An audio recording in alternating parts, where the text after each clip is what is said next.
I dropped out of uni and built my dad's failing business into a success. After 6 years of grinding, my siblings in finance want in for a cushy retirement. I dropped out of university at 20 to take over my dad's failing business. My siblings said I was wasting my life. They went into finance. They got suits and bonuses and talked down to me at every family dinner. 6 years later, the business is making $3.2 million a year, and now they want equity. They want to retire early on the thing they laughed at. I'm not giving them a cent. My dad built a commercial cleaning company in 1998. At its peak, it had 40 employees and contracts across the region. By the time I was in university, it was dying. Dad had health problems. The contracts were shrinking. Key employees had left. Revenue had dropped 60% in 3 years. Dad asked all 3 of his kids for help. My brother Foster said no. He was in his second year at an investment bank and said the business was a sinking ship. My sister Piper said no. She was finishing her MBA and said she wasn't going to flush her career for a cleaning company. I said yes. I left university halfway through my second year. My professors told me I was making a mistake. My friends thought I'd lost it. Foster called me and said, "You're going to regret this in 5 years when you've got nothing." Piper said, "Some of us have ambition." I moved back home and showed up at the office on a Monday morning. The place was barely functioning. 3 employees left, 2 contracts about to expire. The books were a mess. Dad was in the hospital recovering from a knee replacement. I was 20 years old running a company I barely understood. Year 1 was survival. I renegotiated the 2 expiring contracts at lower margins just to keep them. I hired 4 people and trained them myself. I cleaned offices alongside my crew every night for 6 months because we couldn't afford to hire a supervisor. I taught myself bookkeeping from YouTube and a used textbook. I slept on the office couch 3 nights a week. Year 2, I landed a contract with a regional hospital chain. That one account doubled our revenue. I hired a proper operations manager named Reggie, who'd worked in the industry for 15 years. He taught me everything Dad couldn't. Year 3, I restructured the company. New equipment, new uniforms, new software for scheduling and billing. I spent $40,000 on upgrades that paid for themselves within 8 months. Revenue crossed $1 million.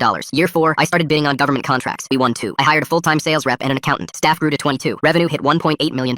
By year 6,